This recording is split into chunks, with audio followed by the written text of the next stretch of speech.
Quelques mois ci ginnaaw un euro était égal à 1,19 $, mais jamono ji pour la première fois depuis 20 ans un euro est égal à $1.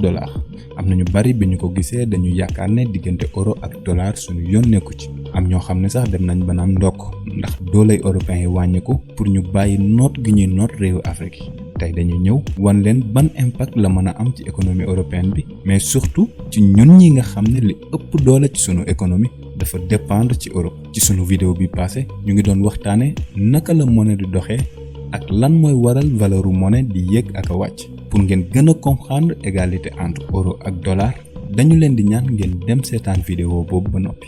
bu leen fàtte abonné ndaxte fii dañ fi waxtaane lépp lu xeetook idée business entrepreneuriat ak vidéo de motivation. képp koo xam ne bëgg na xam les idées business yi gën a xew yi gën a rentable abonne-toi ndax dañ ko fi waxtaane waaye képp koo xam ne bëgg na lu ko yokk jom lu ko yokk fulla pour mu mën a réaliser ay rêve am nekk nit bëgg a nekk abonne-toi jox la jëli ko temps amatul.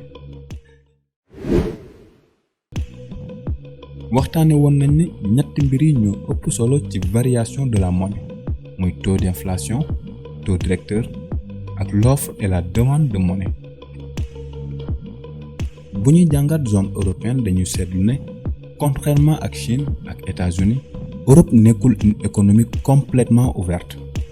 pays exportateur bi gën a mag Europe mooy Allemagne ñu koy woowee la locomotive de l'économie européenne maanaam autorail bi doxal koom-koomu Europe li muy exporté li ci ëpp Europe la yemaat yeneen réew yi tamit li ñuy exporté li ci ëpp du génn zone euro. contrairement ak Chine wala États-Unis ñi nga xam ne dañuy exporter partout dans le monde c'est-à-dire nekkuñu ay économie yu fermé.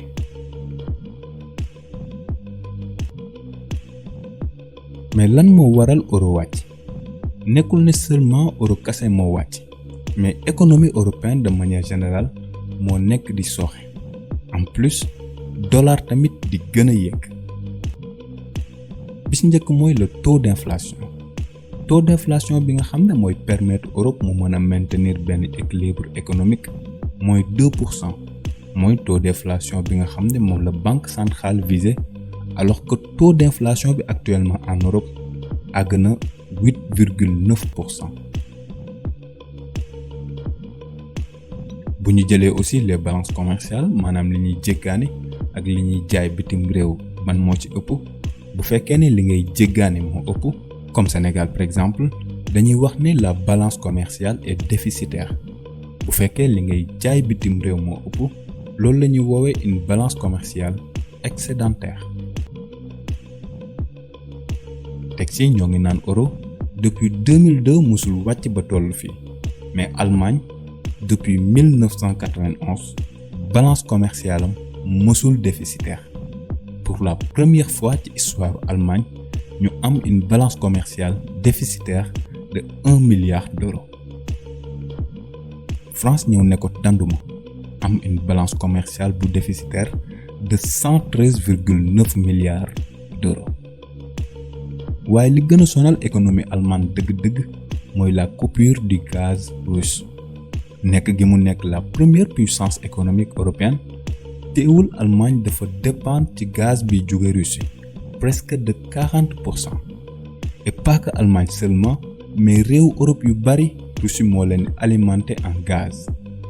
te bi guerre bi tàmbalee Europe dañoo jël ay sanctions contre la Russie pour affaiblir Vladimir Poutine mais malheureusement dafa mel ni lépp dafa wëlbatiku këppaat seen kaw ginnaaw bi nga xam ne Vladimir Poutine coupé na robinet yi doon alimenter européens yi en gaz. te bu fekkee ne Allemagne autoroute bi doxal économie européenne moo nekk ci ay jafe-jafe forcément yeneen réew Europe yi nga xam ne ñoo gën a néew doole duñ ci mucc. yamul foofu réew yu mel ne Italie Grèce France seen dette publique di gën a yokk teg ci Union européenne jël ay décisions bëgg a financer dette publique yooyu. Allemagne bañ ndax jàpp na ni seen sàggante moo leen ko yóbbu. Allemagne ñoom jàpp nañ ne Union européenne warul di financer ay économies yoo xam ne dañuy sooxe bàyyi fi ñi nga xam ne ñoo ngi def seen kéemtalaay kàttan pour sauver zone Europe. loolu lépp tax na taux d'inflation bi en Europe kawe na ba toll ci 8,9% ci loo xam ne 2% moo jaadu woon. te comme niñ leen ko expliqué woon ci vidéo bi passé lu taux d'inflation bi di gën a kawe monnaie bi di gën a perdre valeur am. beneen aspect bi waral euro wàcc ba tolloo ak dollar tamit mooy le taux directeur.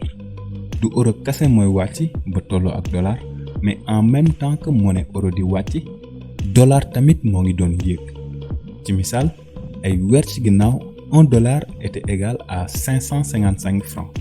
tey jii $1 mi ngi toll ci environ 645 francs.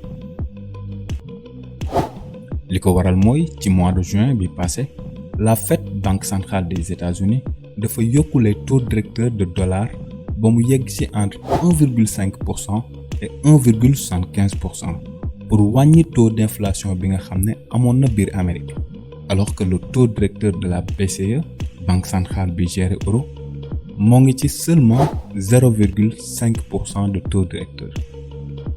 moo tax euro dafa wàcc même par rapport ak yeneen monnaie yu bari comme franc suisse, yen chinois wala rouble di monnaie de la Russie, parce que Vladimir Poutine ginnaaw bi mu tëjee robinet yi nga xam ne ñoo doon alimenter européens yi en gaz dafa mujjee imposer rouble comme monnaie d'échange. loolu bokk ci li gën a affaiblir monnaie bii di euro. ci gàttal bu taux directeur bi suufee day wàccee valeuru monnaie bi. ñaareel bi mooy comme la loi de l'offre et de la demande, plus ñuy utiliser une monnaie dans les échanges internationaux plus monnaie bi di yokk te plus ñu koy sofantal di ko bañ a utiliser plus monnaie bi di gën a perdre valeur. jamono ji nag dans les marchés d'échange dollar mooy càppaacoli bi. ban impact la nar a am ci sunu réew ñun ñuy utiliser franc CFA. lan moo war a tax mu am impact ci Sénégal ak bépp réew bu utiliser franc CFA mooy diggante euro ak CFA dafa am parité fixe. maanaam euro lu mu kawe wala lu mu suufe €1 est toujours égal à 655 francs. même bu euro wàccoon ba gën a yées ci monnaie yi nekk ci àdduna bi franc CFA moom day wéy di topp ci ginnaaw euro ndax parité fixe boobu. dinañ ci def ay jàngat pour wan leen naka la euro ak cette parité fixe di rayer sunu économie réew yi. waaye dañu njëkkee ci li nga xam ne moom lañ mën a jàppee comme avantage, li nga xam ne mën nañoo amal njariñ ci wàcc bi euro wàcc. bi ci njëkk mooy tout comme les Européens jamono ji exporter dafay gën a yomb, maanaam di defaree sa biir réew di jaay bitim réew, parce que sunu économie dafay gën a compétitive vu que sunu monnaie franc CFA dafa wàcc ndax monnaie bi nga xam ne moom la bootu mooy euro moom tamit dafa wàcc. donc li ngay jaayee extérieur di ci am ay devises étrangères comme dollar par exemple nga koy convertir en CFA dafay jur ay bénéfices yu sakkan pour les entreprises locales. mais malheureusement sunu réew li muy dundee li ci ëpp da koy jéggaani. sunu balance commerciale dafay déficitaire ndax li ñuy jéggaani moo ëpp fuuf li ñuy defar di ko jaay bitim réew. beneen bi mooy wàcc bi monnaie bi wàcc dafay doxal tourisme pour ñi nga xam ne dañuy jóge ci yeneen réew yu bokkul ak yi utiliser euro ñëw ci Sénégal pour seeni vacances par exemple, parce que seen monnaie dafay sut sunu monnaie tax bu ñu ñëwee fii seen pouvoir d'achat day gën a kawe. phénomène boobu moo am ci diggante Sénégal ak Gambie étant donné que sunu monnaie moo ëpp doole. boo demee Gambie dund gi dafay mel na dafay gën a yomb ci yow comparé ak boo nekkoon ci biir réew mi. mais malheureusement inconvénient yi dafa ëpp avantage ndax même bu fekkee ni li ngay exporter di nga ci am ay bénéfices, touristes yi tamit dinañ ñëw ngir yokk seen pouvoir d'achat, mais taux d'inflation bi maanaam yokkute njëg yi mooy waral que ni avantage yi du la amal benn njariñ. dund gi day gën a cher, li ngay jéggaani di ko dundee tamit day gën a cher, nit ñi seen pouvoir d'achat di gën a wàññiku même bu fekkee ni revenu yi ñu daan am lañuy am ba tey. ndax comme ni ñu leen ko waxee woon bu inflation amee sa salaire bi nga amoon doodoo ci mën jëndati li nga daan jënd lépp. léegi nag yan solution lañ mën a teg ngir génn ci guute gi teg si moytu crise économique mondiale bi nga xam ne moo ngi xeeñ.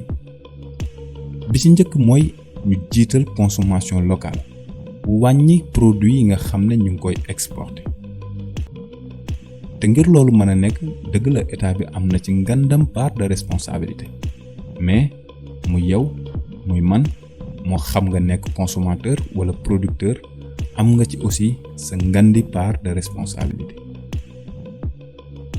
li ñu war a def en tant que consommateur mooy li nga xam ne dañ koy jënd ci marché yi ci boutique yi ak ci supermarché yi ñu fexe bay jiital les produits locaux pour recherche bi ak bénéfice yi desaat ci sunum réew.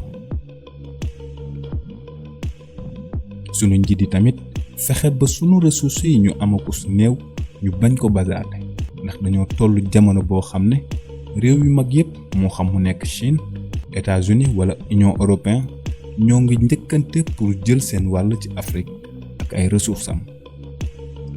ñun rek waa Afrique ñoo comprendrewul ni l'Afrique est le futur de l'économie mondiale.